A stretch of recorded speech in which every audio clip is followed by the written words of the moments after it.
É, Nós começamos no último domingo, na última semana, uma série de mensagens em que nós estamos olhando o livro de Juízes e estamos vendo alguns heróis quebrados. Os heróis que a gente conhece são heróis assim, que a gente conhecia, eram heróis que beiravam um pouco a perfeição, e a gente tem falado dessa volta nos últimos 10 anos aí do culto aos heróis. Na verdade, o grande aumento de lucro que você consegue ter agora com essa linha de heróis da Marvel, heróis que são um pouco diferentes, porque mostram ali algumas falhas, algumas inseguranças bem humanas, apesar das suas características ali de super-heróis. Eu gosto sempre de lembrar que quando a gente nasce e é criança, a gente acaba atribuindo aos nossos pais essa figura de super-heróis. São as pessoas que a gente sempre corre quando tem alguma coisa que nos coloca em perigo, ou é o nosso referencial de segurança, perfeição, ou de intervenção que vai resolver todos os problemas do mundo infantil. São os nossos pais, o nosso pai, a nossa mãe, ou a figura que representa isso, quando a gente às vezes não tem essa pessoa mais natural que é o pai ou a mãe. Mas a gente sempre, em algum momento, nem que esse encanto se quebre mais precocemente, acha que alguém pode agir por nós e nos socorrer em algum momento. Logo a gente descobre as fissuras desse nosso herói e descobre que eles são também heróis quebrados. Quando a gente chega para falar de heróis quebrados no Dia das Mães, nada mais pertinente do que falar sobre essas pessoas que se desdobram para fazer o melhor de si, mas que também lutam todos os dias quando se olham no espelho com as rachaduras que todo herói quebrado tem, apesar de todo esforço que se faz. Todo mundo tem alguém para cuidar, todo mundo tem alguma responsabilidade para cumprir, e todo mundo acaba se enxergando em algum momento como um herói quebrado, alguém que não tem condições de encarar a tarefa que tem pela frente, a missão que tem a ser cumprida. Hoje nós vamos ver a história de um desses heróis quebrados, ou melhor, duas heroínas quebradas e um herói quebrado também, que aparecem lá no livro de Juízes. Para isso eu peço que você abra a sua Bíblia lá no livro de Juízes, obviamente, no capítulo 5. Se você está assistindo em casa e está com problemas no áudio, a hora é agora de mandar alguma mensagem para a Lucila ou para o YouTube, se tiver baixo. Tá ok? Ok, tá bom? Juízes, capítulo 5.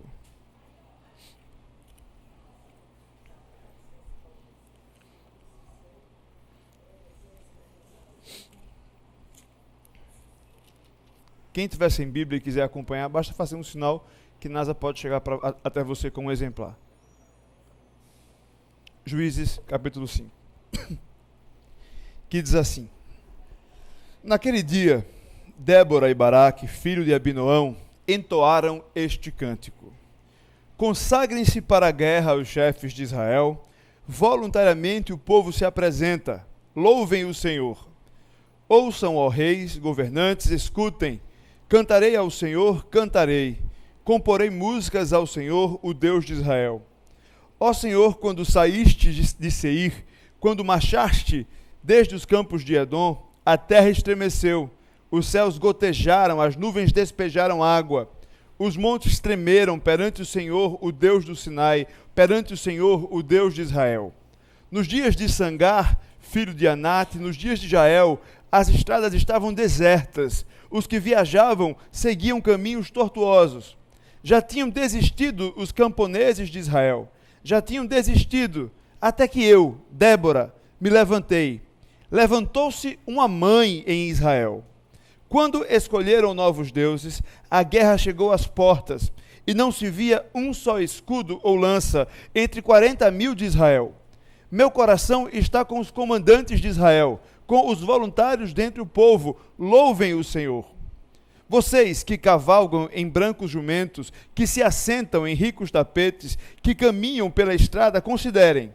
Mais alto que a voz do que distribuem água junto aos bebedouros, recitem-se os justos feitos do Senhor, os justos feitos em favor dos camponeses de Israel. Então o povo do Senhor desceu às portas. Desperte, Débora, desperte, desperte, desperte, irrompam em cânticos. Levante-se, Baraque, leve presos os seus prisioneiros, ó filho de Abinoão. Então desceram os restantes e foram aos nobres, o povo do Senhor. Veio a mim contra os poderosos. Alguns vieram de Efraim, das raízes de Ameleque. Benjamim estava com o povo que seguiu você. De Maquir desceram os comandantes, de Zebulon os que levam a vara de oficial. Os líderes de Issacar estavam com Débora. Sim, Issacar também estava com Débora, apressando-se após ele até o vale. Nas divisões de Ruben houve muita inquietação. Por que vocês permaneceram entre as fogueiras a ouvir o balido dos rebanhos? Nas divisões de Ruben houve muita indecisão. Gileade permaneceu do outro lado do Jordão. E Dan, por que se deteve junto aos navios?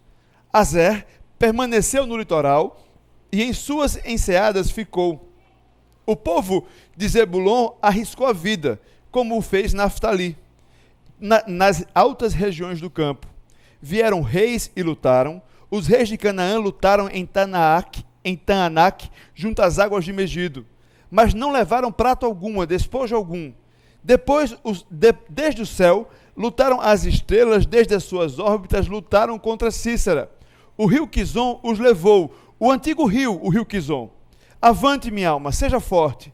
Os cascos dos cavalos faziam tremer o chão, galopavam os seus poderosos cavalos. Amaldiçoem Meroz, disse o anjo do Senhor.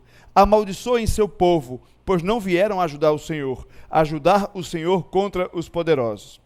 Que Jael seja a mais bendita das mulheres. Jael, mulher de Eber, o queneu. Seja ela bendita entre as mulheres que habitam em tendas.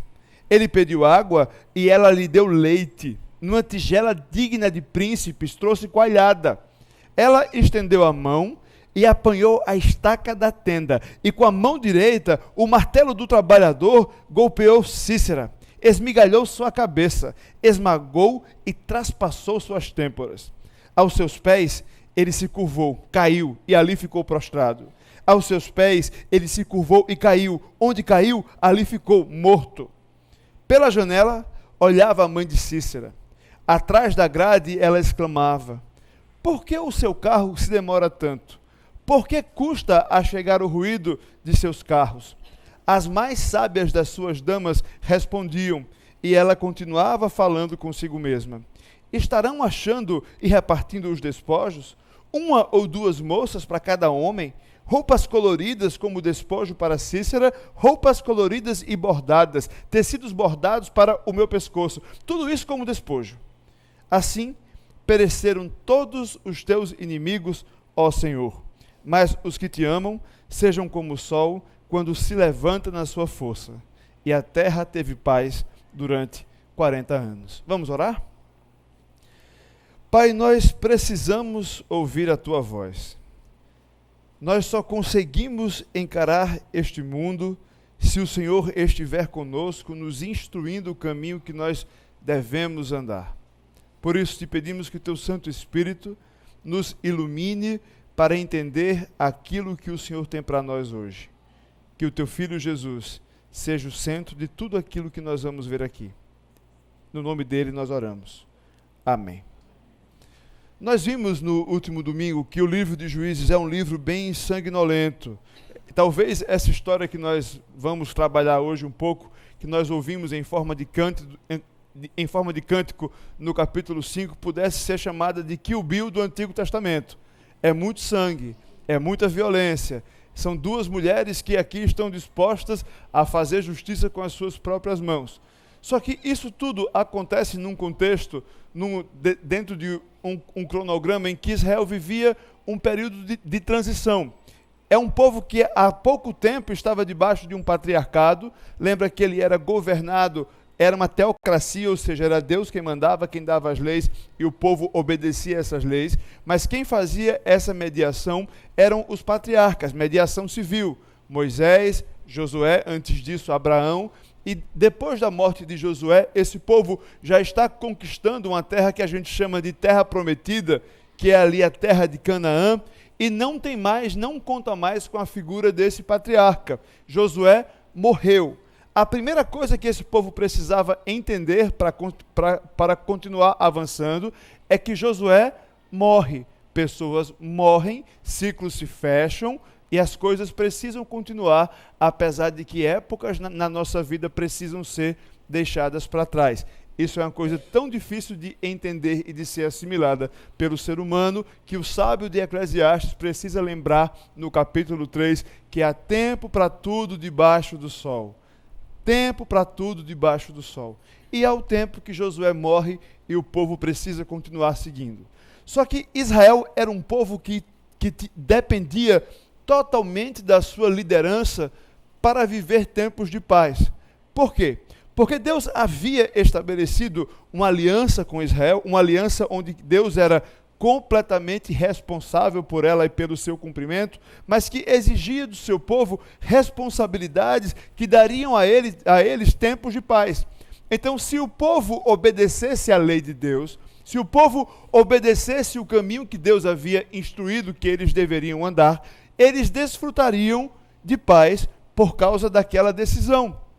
Ou melhor, por causa daquela obediência. Portanto, quando o povo estava próximo de Deus e obediente, desfrutava de tranquilidade e de paz de espírito. Quando o povo se distanciava, ele não se distanciava de leve não, tá? Não era só assim, deixei de ir para a igreja num domingo ou não orei ontem. Simplesmente quando você vai ver o que acontecia nesse período que o povo se afastava de Deus, era que esse povo simplesmente trocava de Deus. Ele decidia que iria cultuar os outros deuses que estavam ali misturados na terra que ele havia conquistado. Então era uma substituição. Eles esqueciam tudo sobre o Deus da aliança dos pais deles, dos antepassados, e iam viver uma vida completamente distante e de costas para esse Deus que havia realizado a aliança com eles. E quando isso acontecia, Deus permitia que um povo qualquer viesse e subjugasse Israel, Israel sofresse para que aprendesse a gritar por socorro e pudesse voltar mais uma vez para os braços de Deus. E esse movimento, esse ciclo, eu gosto muito da imagem da montanha russa para desenhar o livro de Juízes, porque é um ciclo constante, que horas o povo está aqui em cima, morre o juiz, o povo afunda. E aí o povo, vem um outro juiz, liberta esse povo, ele sobe. E aí desfruta 40 anos de paz. O juiz morre, ele afunda mais uma vez. E é esse o desenho do livro de Juízes. É um povo que ora está muito bem com Deus e ora está muito mal com Deus. É um ciclo constante de obediência, paz, desobediência, opressão de outros povos. E é isso que acontece aqui no capítulo 5. No domingo passado, nós vimos a história lá do libertador, do juiz Eude. Lembra disso? Só um momento. Garganta seca. Lembra que a gente falou sobre Eude, que é aquele juiz canhoto que libertou o povo ali de um jeito que ninguém esperava, porque ninguém achava que um canhoto fosse tirar um punhal da coxa direita e ia matar um rei que estava ali obeso na sua sala de verão, e ele enfia o punhal inteiro que se perde em toda a gordura do rei obeso, e as pessoas não sabem o que aconteceu. Quem perdeu pode ver lá no YouTube, está gravado com o som baixinho, mas tá. Mas isso foi o que aconteceu um pouco antes do tempo de Débora, Baraque e Jael. Foi Eude. E enquanto Eude viveu, o povo foi obediente a Deus e desfrutou de paz. Eude morre mais uma vez, o povo volta a se afastar de Deus e a sofrer todas as consequências desse afastamento. E aí se levanta uma outra juíza. Lembra que juízes não são cargos eletivos, as pessoas não votavam para escolher um juiz, não eram reis, não eram patriarcas, mas pense você que era um povo que estava se estabelecendo em algum lugar e que não tinha uma estrutura civil ainda organizada.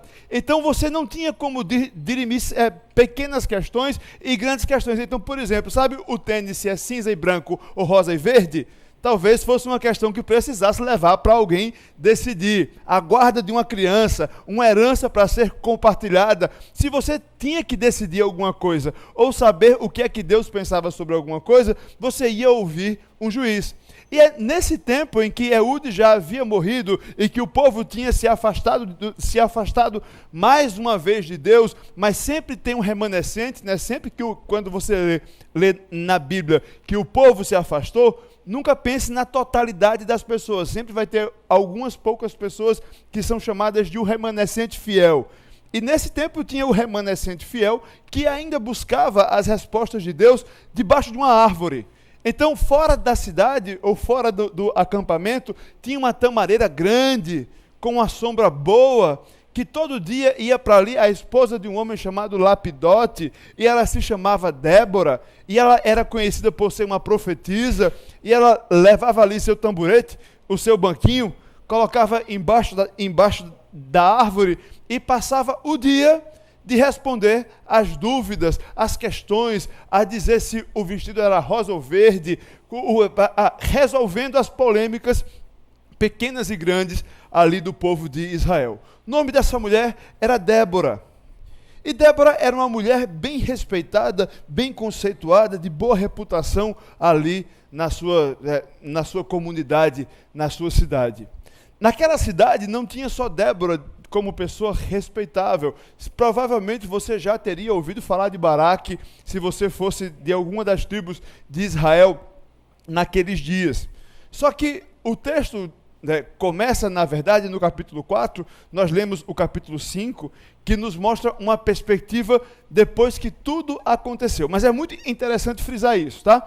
No capítulo 4, você vai ver a narrativa histórica. É como se você visse um repórter narrando tudo o que está acontecendo com Débora, Baraque, Israel, Sísera, o rei Jaabim, que é o rei de Canaã, que oprimia Israel naquele momento, e você vai vendo a história se desenrolar na sua frente, como se fosse por uma ótica humana.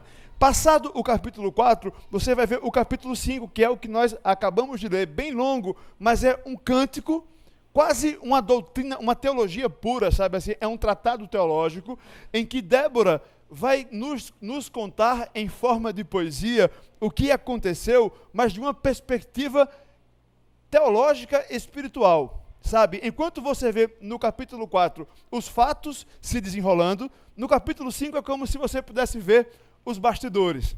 E isso é muito bonito e é muito significativo, porque é assim que a gente vive também. Isso é como se fosse um pequeno recorte da nossa vida real. A gente vive aqui, vendo as coisas que acontecem, como elas se desenrolam, como os fatos se desencadeiam. Aí ontem liguei para minha mãe e ela disse assim, assim, assim, assado, e disse não vai rolar. Aí eu fui e cancelei aquele contrato que eu ia fazer, porque a minha mãe, quando fala praga de mãe, prega. E aí você conta essa história, e aí depois a coisa acontece, se fecha, e você consegue perceber, opa, aquela conversa que eu tive com a minha mãe, na verdade, ela foi um instrumento de Deus, porque se eu não tivesse ouvido aquilo, se eu não tivesse considerado, eu tinha tomado tal decisão e hoje eu estava numa situação... Está abaixo? Melhorou? Se puder aumentar só um pouquinho, Rodrigo, agradeço. E se eu não tivesse tomado tal decisão, eu estaria hoje numa situação muito pior do que a que eu estou. Então, a vida da gente é sempre permeada e experimentada sob essas duas perspectivas. Tem aquilo que eu estou vivendo, mas tem algo que eu não estou conseguindo ver, que transcende aquilo que meus olhos enxergam e do que muitas vezes a minha capacidade de entender sabe. Então Deus vai costurando a minha história de um ângulo que eu muitas vezes não conheço e só vou saber no final de tudo. Eu lembro de um livro que eu recomendo fortemente, chamado O Refúgio Secreto. Eu acho que os mais antigos devem conhecer bem a história de Corrie ten Boom, uma holandesa que se levantou no período da Segunda Guerra Mundial para defender e acolher na sua casa, numa espécie de bunker, judeus que estavam sob ameaça da invasão nazista. E ela acaba sendo presa com a sua irmã e é levada para o campo de concentração de Auschwitz, e eu vou contar já o final do livro, porque a irmã dela morre lá, elas não chegam a se reencontrar. Pois é, Paloma, o final é esse. A irmã morre, chama-se Betsy, e ela escreve uma poesia em que ela diz, olha, o tempo todo eu enxergava o verso do bordado da minha vida, mas Deus o tempo inteiro enxergava o outro lado, onde tudo era perfeito e não existia pontas soltas. É essa a maneira como a gente precisa enxergar as coisas que acontecem com a gente, e é isso que é bonito demonstrado nessa narrativa dessa história de Débora, Baraque e Jael, quando você contrasta aqui os capítulos 4 e o capítulo 5. Para a gente avançar e entender o que é que existe aqui de questões espirituais profundas no capítulo 5, a gente precisa entender o alicerce em que isso está fundamentado no capítulo 4. Muita coisa tem se dito sobre essa história, é um dos juízes mais citados, é justamente Débora, Baraque. Jael fica meio na obscuridade dessa história, mas a gente conhece e as pessoas têm usado esse texto muito mais para debater questões menores do que para entender o que realmente tem para a vida da gente hoje sobre graça, sobre salvação, sobre eternidade. Mas lembre comigo o que é que se passa aqui. Israel está sendo oprimido pelo rei Jabim, rei de Canaã, que agora é quem está ali dono da situação. É contra esse rei que Deus diz que vai se levantar, chama Débora e diz, Débora, faça o seguinte, chama aqui Baraque, e você vai dizer a Baraque o que é que vocês vão ter que fazer. E aí, Débora convida Baraque e diz, Baraque, Deus disse o seguinte, que a gente vai montar aqui todo o esquema, e a gente vai juntar aqui 10 mil homens, e a gente vai ir para o Monte Tabor. E quando chegar no Monte Tabor, Sísera vai saber que a gente está lá. Sísera era um dos generais do rei Jabim, tá? Então ele vai saber que a gente está lá, e ele vai querer atacar a gente. Só que quando a gente estiver lá, Deus vai fazer alguma coisa e vai entregar esse exército nas nossas mãos. Baraque, Débora, acho que você está esquecendo de alguma coisa. Lembra que Sísera é aquele general que tem uns drones de guerra, sabe? Eles compraram o que tem de mais moderno em termos de guerra para atacar, que existe aqui na redondeza. Eram 900 carros de guerra, que diz o texto lá no capítulo 4. Seria o equivalente à mais alta tecnologia que você vê hoje em termos de tecnologia bélica. Então, Débora, nós não temos condições, é muita coisa, vamos ver se isso vai dar mesmo, porque não tem chance. Aí Débora, não, Deus disse que vai dar. A gente vai e Deus vai entregar esse exército na mão da gente. E aí Baraque diz, ok, se você está dizendo que vai dar, se você for comigo, eu vou. Se você decidir que vai comigo para a guerra, eu vou. Débora deve ter respirado fundo assim. Ok, Baraque, já que você quer que eu vá, eu vou. Agora tem uma coisa. Por mais que você esteja indo, por mais que você esteja enfrentando 900 carros de guerra, Deus vai entregar a honra dessa batalha nas mãos de uma mulher. E é assim que a história começa. Muita coisa tem se dito sobre isso, tá? E aí a gente vai gastar um pouco mais de tempo daqui a pouco sobre essa história, sobre por que é que Baraque foi ou não foi nessa história. Porque você tem duas maneiras de enxergar. Uma pessimista, em que Baraque é um frouxo, né, e outra otimista. A que a gente mais escuta é que Baraque não tinha coragem suficiente para ir sozinho, então ele disse, Débora, se você for, eu vou. E Deus teria dito a ele que a honra seria de uma mulher como uma espécie de punição, sabe? Já que você não foi, quem vai levar os louros vai ser uma mulher. Essa versão não se sustenta dentro do contexto todo do texto, porque uma boa forma de você traduzir isso aqui é você entender que o texto hebraico dá lugar para que você chegue à conclusão de que essa conversa é pautada assim.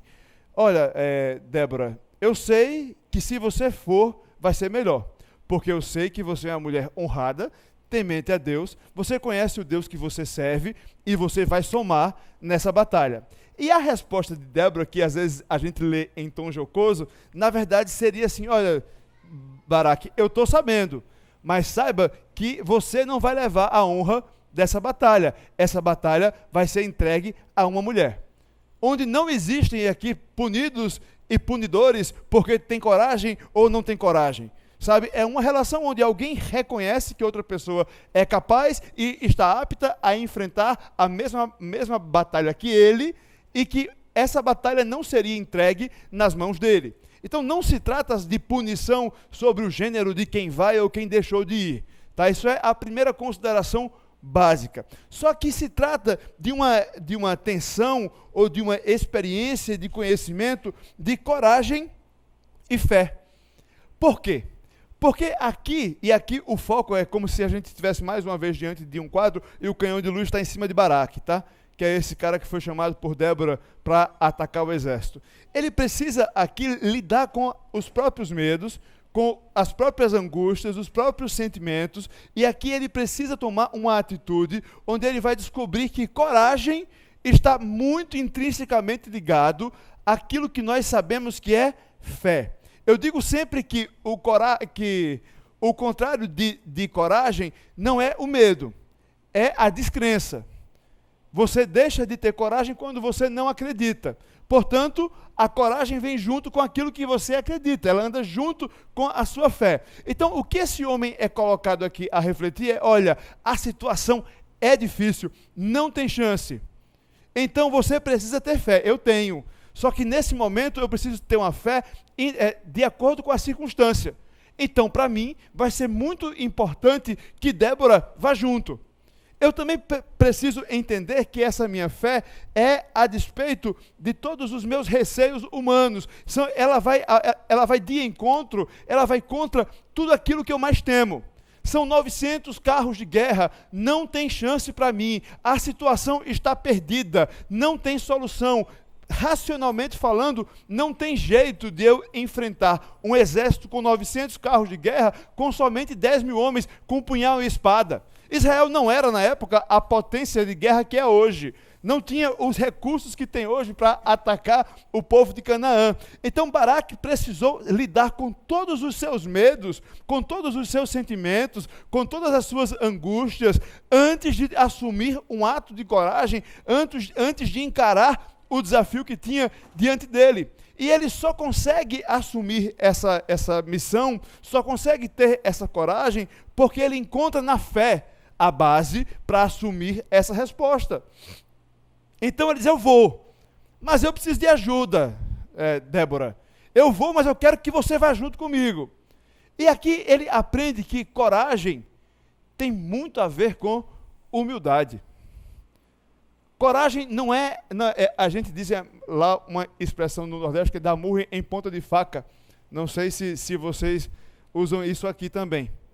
Mas a ideia de que você não está envolvido numa série de atos irresponsáveis, sabe? Que você não age loucamente, que você não sai aí fazendo o que der na sua cabeça, mas que você sabe que todo ato de coragem precisa ser baseado em fé e em humildade.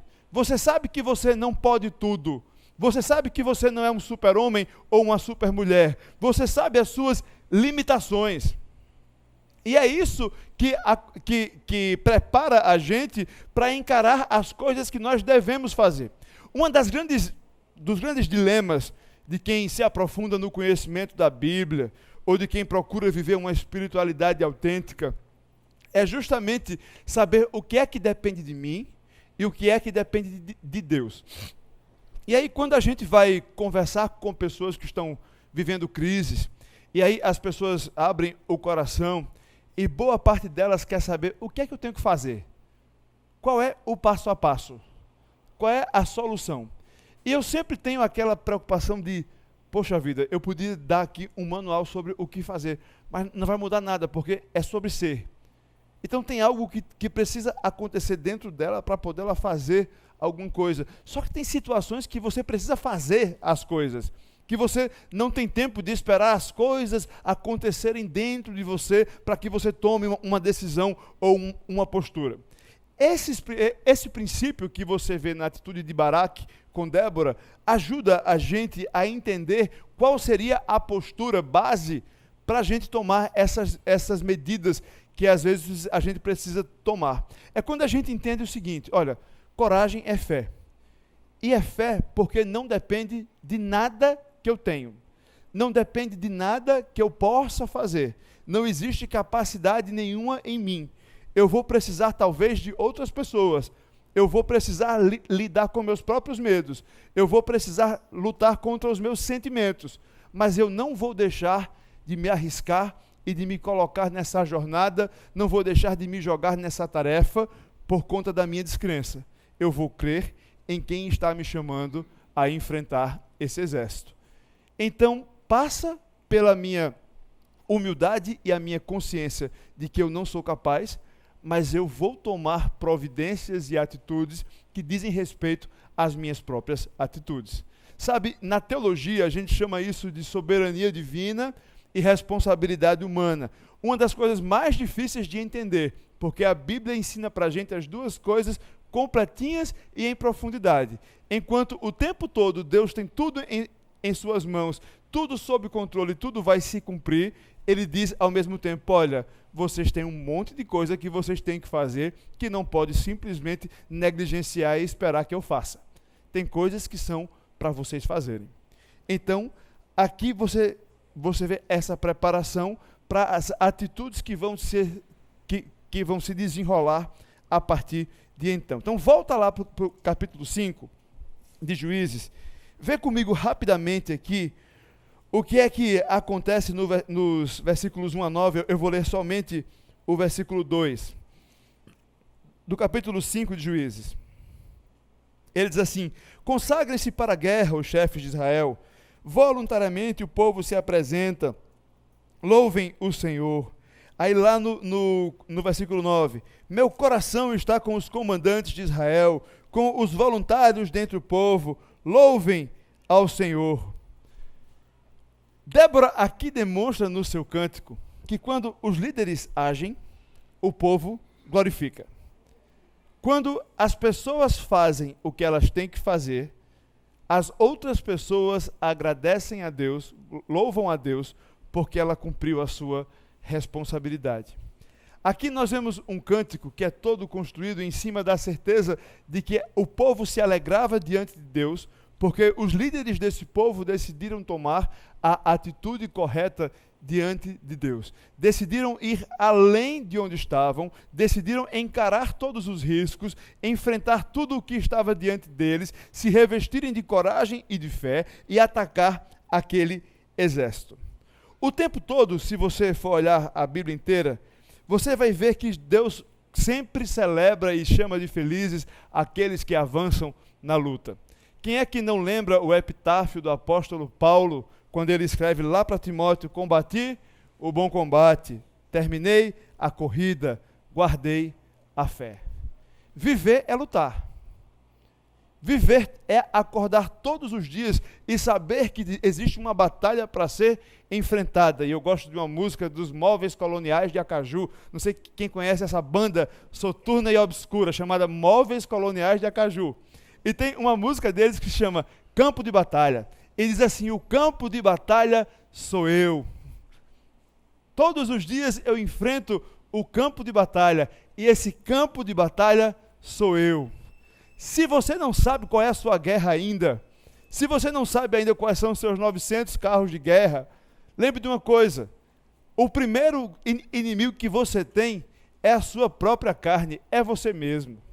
Porque a gente luta todos os dias contra concupiscência da carne, concupiscência dos olhos, palavra difícil, mas é as tentações, as fraquezas dos olhos e a soberba da vida.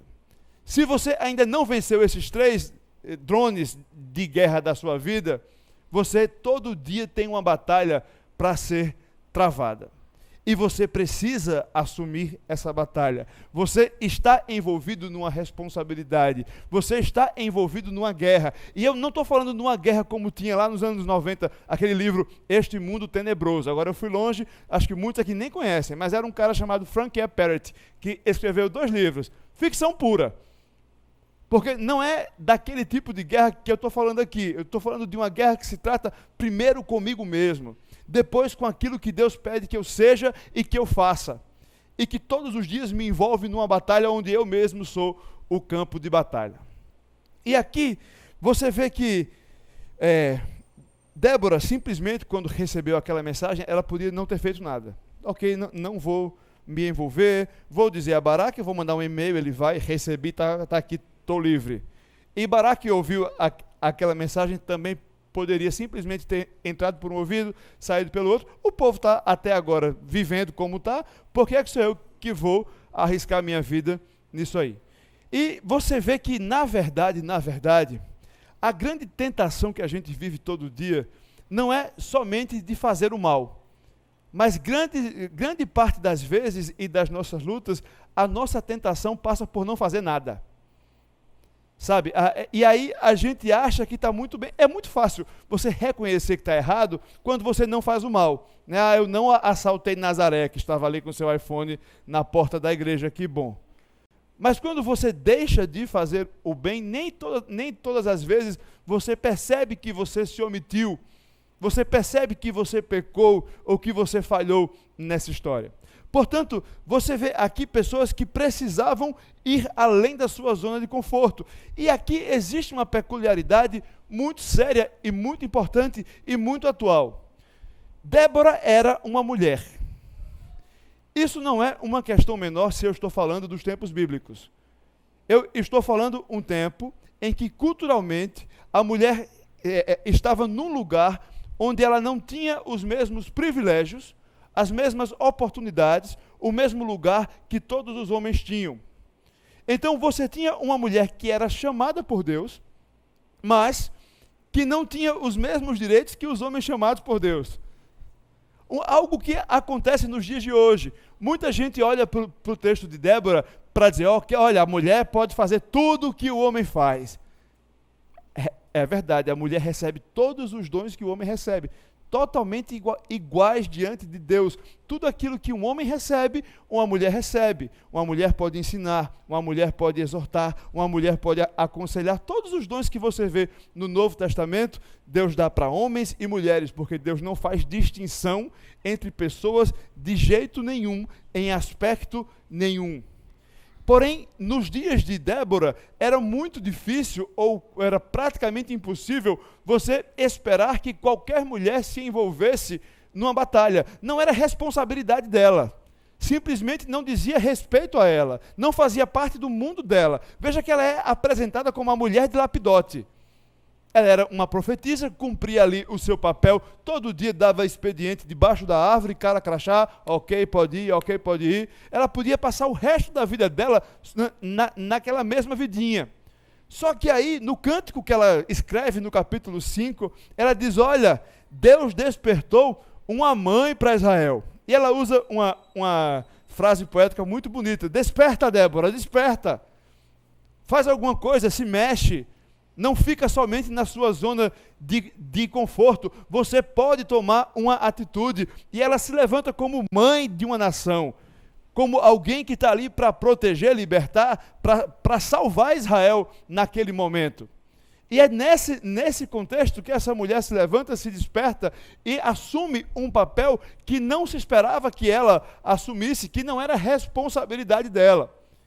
E tantas vezes a gente fica acomodado nos nossos lugares, na nossa zona de conforto, porque simplesmente não me diz respeito. Então, se eu não atrapalho, já estou ajudando muito. E isso é mentira. E isso é mentira que o pecado encontra lugar em nós e deixa crescer para que a gente seja espectador da vida, sabe? Que a gente seja espectador das coisas que estão acontecendo erradas ao nosso redor. É como se a gente não tivesse responsabilidade. E sabe o que é que Deus acha disso? Deus acha que gente assim é amaldiçoada. Veja o que é que acontece aqui nos versículos, ainda no capítulo 5, só para você entender sobre o que é que eu estou falando. No versículo 13, Débora começa a dizer como foi o envolvimento das tribos de Israel nesse avanço militar, certo? No versículo 13 ela diz, desceram os restantes e foram aos nobres, o povo do Senhor veio a mim contra os poderosos. Efraim, que é filho de Ameleque, Benjamim também, e estava com o povo, e seguiu você. Foram de Maquir e Zebulon também. Então, esses povos aqui foram com você. Efraim participou. Lá no versículo 15, os líderes de Issacar estavam com Débora. Issacar também estava com com Baraque. Então, essas tribos, só para eu explicar, talvez nem todo mundo entenda como era essa distribuição, mas lembra que Israel ela era uma nação, no Antigo Testamento, organizada a partir dos descendentes de José, que formam ali as 12 tribos de Israel. 11 viriam a ter territórios na terra prometida, e a tribo de Levi não teria esse território, nem se envolveria na guerra.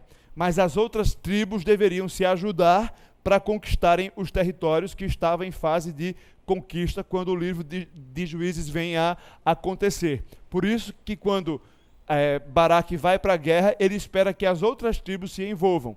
Efraim se envolve, Issacar se envolve.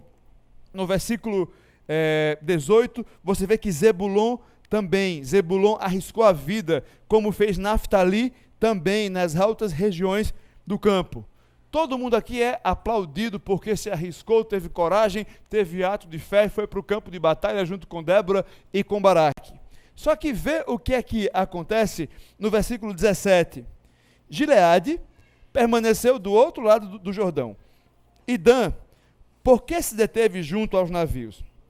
Azer permaneceu no litoral e em suas enseadas ficou. Gileade, Dan, Azer, vocês não vieram. Dan, você ficou cuidando de navio, Dan.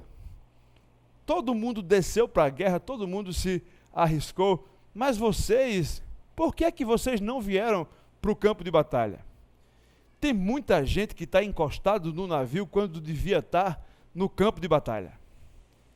E Deus só lamenta por essas pessoas. E vê o que é que ele diz lá no versículo 23.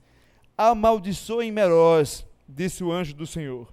Amaldiçoem o seu povo, pois não vieram ajudar o Senhor contra os poderosos. Quando os príncipes não lideram, o povo sofre. Quando a gente não faz o que a gente tem que fazer, a gente está amaldiçoado. E eu não falo isso em termos místicos, não, tá? Eu estou falando isso em termos até bem práticos. Se eu não me posiciono e se eu não vou para o campo de batalha, se eu não luto as lutas que Deus pediu que eu lutasse, se eu não obedeço, se eu não encaro os inimigos que me vêm, eu nunca vou conseguir descobrir o que é graça, eu nunca vou viver as bênçãos da graça, eu nunca vou experimentar aquilo que Deus tem para mim no Evangelho de Jesus Cristo, porque eu me tornei uma pessoa simplesmente que espera as coisas acontecerem, que não está envolvido em batalha nenhuma, que encara que aquela responsabilidade não é minha. Coragem para quê, se a minha vida está tão boa? Desafio para quê? Já sou concursado espiritualmente, tenho estabilidade. Não preciso mais nada. Coitados das pessoas que vivem assim. Coitadas das famílias das pessoas que vivem assim. E eu faço essa ressalva, essa observação, especialmente quando a gente fala de Dia das Mães, Dia dos Pais. São datas comerciais, a gente sabe disso. São datas que têm muitos sentidos por trás. Mas esses dias me lembram especialmente a responsabilidade das pessoas que trazem pessoas ao mundo. Das pessoas que Deus chama para cuidarem das novas e das futuras gerações. E muitos pais e muitas mães passam a vida encostados nos navios e não vão para o campo de batalha assumir a responsabilidade das suas famílias. Não vão lutar as lutas que a sua família precisa que sejam lutadas. Não vão obedecer a Deus naquilo que Ele orienta que você obedeça. Isso é responsabilidade. Meu querido e minha querida, pai e mãe, avô, avó. Antigamente, quando eu era criança, faz muito, muito tempo, eu recebia os comunicados para os meus pais, era assim, caro pai, cara mãe ou responsável. Tá, então eu faço a mesma colocação, caro pai, cara mãe ou responsável. Essa batalha também é sua. A batalha da educação dos seus filhos no temor do Senhor, não esqueça disso. Maridos, a responsabilidade de pastorear a sua casa é uma batalha que é sua. Esposa, a responsabilidade de abençoar o seu lar com sabedoria é uma batalha que é sua. Não esqueçam quais são as suas lutas, não se deixe esquecer aquilo que é responsabilidade sua. E se até hoje você negligenciou, dá tempo de correr atrás, viu? A guerra não acabou, não. Essa batalha não está terminada. Todo dia é dia para recomeçar. Eu lembro muito do Tiago capítulo 4, versículo 17, quando ele diz que aquele que sabe fazer o bem e não faz, nisso está pecando. Então sai dessa parede de navio e tome uma atitude. Essa história não acaba aí, somente nessa ida para esse campo de batalha. Tem uma outra personagem que é uma das personagens obscuras que eu mais gosto da Bíblia, chamada Jael. Nas Bíblias católicas romanas, essa história é recontada no livro de Judite. E Jael é uma mulher que aparece, e o autor de Juízes também era bem legal, porque vê que no capítulo 4 ele está contando a história, assim como quem não quer nada, mas aí no versículo 11, enquanto ele está falando de Débora e Baraque, no capítulo 4, ele diz assim, ora, o queneu Éber se havia separado dos outros queneus, descendo de Obabe, descendentes de Obabe, sogro de Moisés, e tinha armado sua tenda junto ao carvalho de Zaanim, perto do Quedes. E aí ele volta a contar a história de Baraque e Débora no Monte Tabor e tudo mais, que Deus entregou, e lá vai. Mas ele faz essa observação, que esse homem chamado Éber, da tribo dos queneus, foi lá para perto daquele carvalho e armou a sua tenda. Quem tinha a obrigação de armar uma tenda quando você era dos dias lá dos juízes eram as mulheres. As mulheres pegavam muita bomba naquele tempo, né? Então, além de não poder nada, ainda faziam o trabalho pesado. Então, elas tinham a responsabilidade de armar a tenda. Então, ela andava como se fosse uma caixinha de ferramentas que tinham as estacas e tinham os martelos que ela colocava e ela armava a tenda ali. E aí, Éber foi justamente para o caminho de Sísera. Só que o que acontece é que quando Baraque sobe para o ataque, Sísera vem, Deus entrega o exército nas mãos de Baraque e Débora. No capítulo 4 você não vai ver o que acontece, é só uma citação, Deus entregou o exército nas mãos de Débora, mas no 5, no cântico de Débora, você vai ver que ela conta que veio uma chuva muito forte, que destruiu tudo que tinha lá no exército de Sísera, e Sísera foge, ele corre a pé, ele foge a pé. E aí, nessa corrida que ele sai, ele vai ali cansado, já esbaforido, ele vê aquele carvalho, vê aquela tenda que está armada, e ele chega lá com aquela cara de quem vou morrer. E aí ela diz, olha, vem cá, entra aqui, general. A tribo dos queneus era aliada dos cananitas, então ele acreditava que ali era realmente um lugar seguro. E aí Jael, que era o nome dessa mulher, muito safa, muito esperta, disse, venha, entre, é por aqui. Ele entrou, pediu água, estou morrendo de sede, eu estou com a garganta seca. Ela, água? Água não, um general merece muito mais. Pegou lá uma jarra de couro e tinha leite, e não era só leite, era coalhada. Toma aqui, general, tome um leitinho, durma. Se fosse hoje em dia, ela devia ter colocado alguma droga para ele dormir mais rápido, mas não foi isso que ela fez, não, pelo menos não está dito aqui. Mas ele toma aquela coalhadinha, deita e adormece. Ele estava no lugar mais seguro. Era uma mulher, primeiro, uma mulher aliada. Ali não tinha nada que oferecesse perigo a ele, só os instrumentos de uso dela normal. Uma estaca não era uma arma de guerra, então ele estava no lugar seguro. Podia dormir o sono dos injustos. E aí ele dorme, ele se encosta, pega no sono. Jael era muito mala, vai na têmpora, devia ter estudado anatomia em algum momento da vida dela, e ela vai na têmpora, e acho que ela encosta assim, né? Só tem uma chance, porque se ele acordar já era. E aí ela encosta e acabou-se, morreu o homem. Aí o autor de Juízes é muito irônico, diz que ela crava a estaca de uma têmpora a outra e ele morreu, como se precisasse dizer o que aconteceu com Sísera. É Kill Bill, eu falei. E aí Sísera morre, aquela mulher ela sai da tenda, e aí quem está vindo agora atrás de Sísera é Baraque. Ela, vem cá, que você vai ver aqui, eu vou te entregar o homem, eu vou te mostrar o homem que vocês estão procurando. Baraque entra, e eu acho que Baraque, assim, muito cheio de si, vinha aqui meio que protegendo ela, né?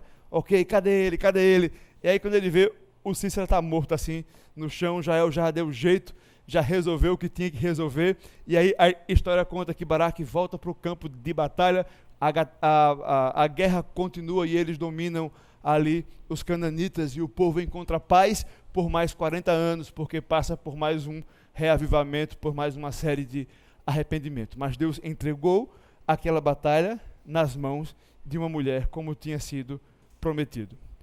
O livro de Juízes tem um padrão.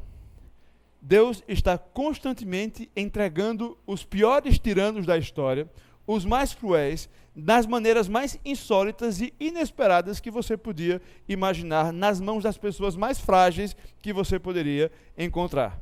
Dos exércitos menos preparados, de um canhoto que não tinha nenhuma credibilidade de guerra, de uma mulher com a sua estaca, sabe o que era uma estaca nos dias de Débora? Era como se fosse a airfryer de hoje. Todo mundo tinha em casa. Né? Então, ninguém espera morrer nas mãos de um airfryer. Né? Só que foi assim que Débora matou ali o general Cícera. Deus usa constantemente as pessoas menos prováveis para derrubar os maiores tiranos. Isso não é um conceito somente do livro de Juízes, não. Lembra o que é que Paulo escreve lá, que Deus usa as coisas loucas desse mundo para confundir as sábias. Lembra lá em Hebreus, quando você tem a galeria dos heróis da fé, tem uma frase que eu nunca esqueço, que eu acho a melhor de todas: da fraqueza tiraram força. E não se ache a exceção dessa regra.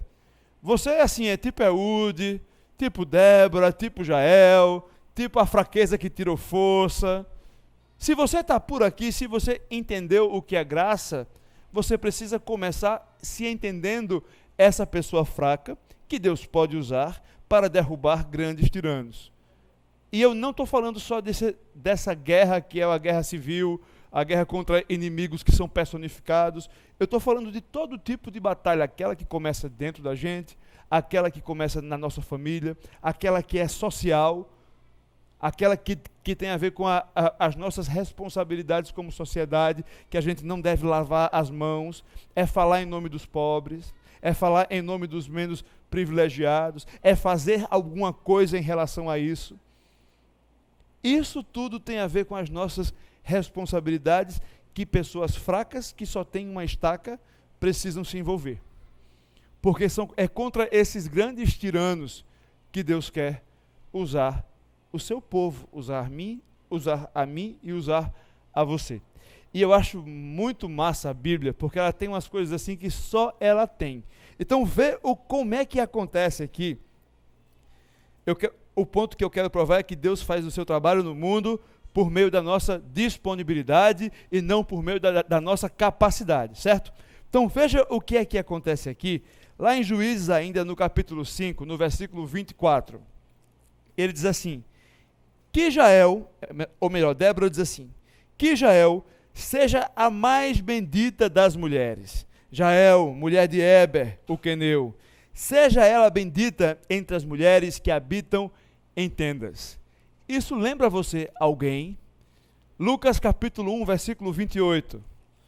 Por favor, abra sua Bíblia lá. Lucas capítulo 1, versículo 28.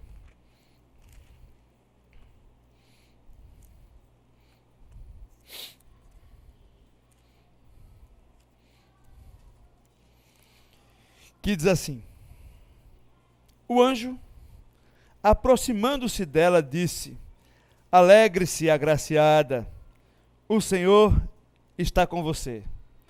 Maria, bem-aventurada és entre as mulheres. Jael, a bem-aventurada dentre as mulheres de Israel. Vocês são mais que felizes. E o que é que uma mulher como Jael, há tantos séculos antes de Maria, tinha em comum com Maria, a mãe do Senhor? Ambas são as que responderam aquilo que tinham diante de si como desafio, do jeitinho que Maria responde lá no versículo 38 ainda do capítulo 1, quando ela diz: sou serva do Senhor, que aconteça comigo conforme a tua palavra. Eis-me aqui, uma adolescente virgem que recebe a promessa que vai dar à luz a um filho. Não tinha a menor condição lógica de dar à luz a um filho. Eis-me aqui, Senhor. Eu sei que eu não sou capaz, mas eu estou disponível. Uma mulher e a sua estaca. Vê ali a possibilidade de ser agente de Deus na libertação de Israel. Diz com a sua atitude: eis-me aqui, Senhor, eu vou cumprir as minhas responsabilidades com aquilo que o Senhor tem me colocado diante de mim. Deus usa pessoas disponíveis. Deus não faz questão de pessoas capacitadas. Não tem ninguém capacitado que possa ser realmente utilizado por Deus pelas suas próprias qualidades pessoais. Por isso, que o que você precisa ter para enfrentar as suas batalhas, seja ela qual for, seja o tamanho do desafio que for, é a disponibilidade. É a certeza de que você mesmo não tem capacidade nenhuma em você mesmo, mas você está disponível para Deus fazer em você e por meio de você aquilo que Ele quiser. Senhor, é a minha personalidade que o Senhor quer usar? Está aqui. Senhor, é o meu tempo que o Senhor quer usar? Está aqui.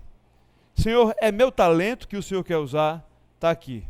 É a minha vida toda que o Senhor quer usar? Está aqui. Só preciso obedecer e crer. Aqui no cântico de Débora, ela diz que teve um tempo que o povo estava tão desgostoso que não tinha coragem nem para sair mais pelas ruas, pela estrada, ninguém nem viajava, nem andava mais pela cidade. E aí ela contrasta e diz que Deus chacoalhou a terra, que Deus abriu o oceano, que Deus rachou ali o que estava congelado, sem precisar de ninguém. Enquanto as pessoas estavam apáticas, Deus realizava o extraordinário na vida das pessoas e na vida do povo que Ele queria realizar. Então não depende da minha capacidade, não depende de mim, não depende do que eu posso fazer, depende do quão disponível eu estou. Envolve coragem, envolve fé, envolve dor, envolve sofrimento, envolve superar os próprios sentimentos, os piores medos, encarar o pior lado da vida de frente, mas não desistir e seguir adiante. É essa a lição dessa mãe que se levanta para Israel. É essa a profundidade do princípio que está numa história tão sanguinolenta, tão sanguinária. É quando a gente vê a graça com Deus capacitando gente que não tem capacidade.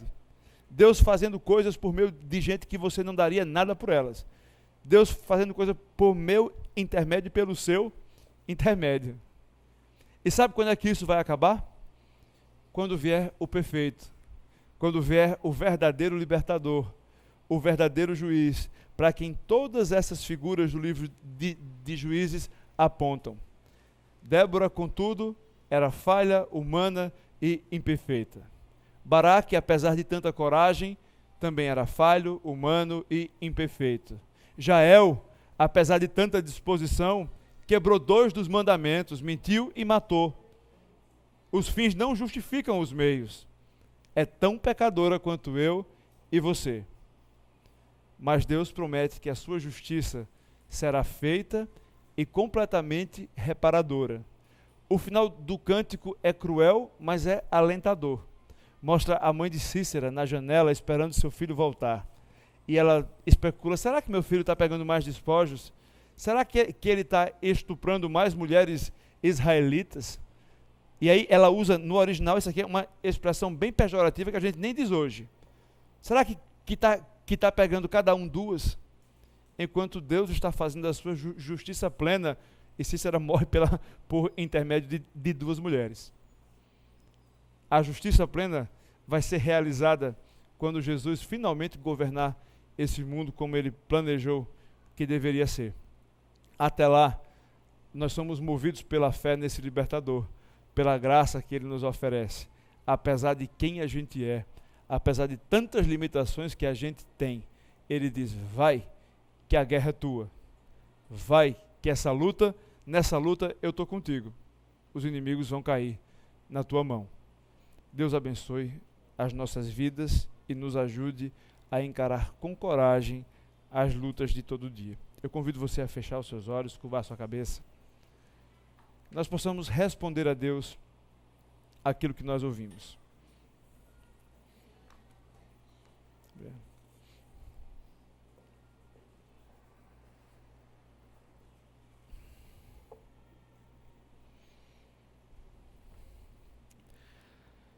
Pai, só o Senhor sabe cada batalha que nós enfrentamos aqui.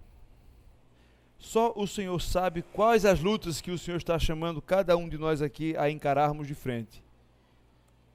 Mas, Pai, nós sabemos que o Senhor nos promete coragem quando nós temos fé.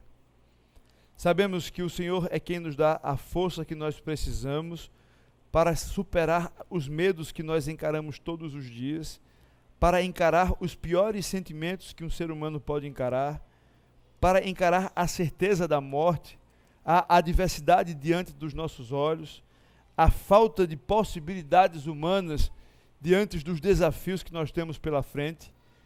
E nós chegamos diante do Senhor te pedindo, Pai, que o Senhor tenha misericórdia da nossa falta de crença, da nossa falta de fé, e que o Senhor nos ajude a encontrar no Senhor a coragem para encarar essas batalhas que todos os dias nós temos que enfrentar.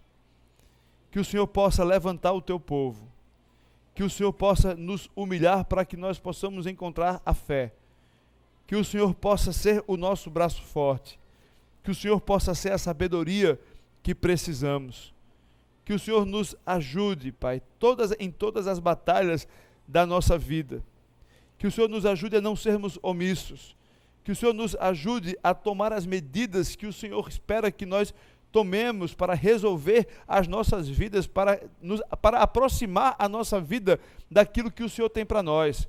Que se for pedir perdão, que o Senhor nos leve a pedidos de perdão. Que se for a conceder perdão, que o Senhor nos leve a conceder perdão. Que se for assumir posturas impopulares, que o Senhor possa nos dar a coragem para isso. Se for mudar o nosso testemunho, que o Senhor possa nos dar a ousadia que nós precisamos para isso. Se for trazer a centralidade do Senhor para as nossas famílias, que o Senhor possa nos dar a sabedoria para que isso aconteça. Se pais precisam trazer os seus filhos para perto dos teus caminhos, que o Senhor possa dar o discernimento de como isso pode ser feito. Se casais precisam de restauração, que o Senhor possa dar a compreensão para essas famílias de como o Senhor pode fazer isso. Que eles possam encontrar no Senhor a disposição para dar passos em direção à mudança, em direção à transformação, que eles possam ter a coragem de enfrentarem a si mesmos. E isso para todos nós, Pai, em todas as circunstâncias, em todos os nossos relacionamentos, em tudo aquilo que nós temos negligenciado de te obedecer e de te ouvir. Nos ajude, Pai, nas nossas batalhas. Não nos deixes ser omissos. Não nos deixes deixar de fazer o bem, mas nos incomoda para que a gente seja aquilo que o Senhor quer que a gente seja. Eis-nos aqui, usa-nos, apesar das nossas limitações, contra nós mesmos, nas nossas relações humanas, na sociedade que o Senhor nos colocou.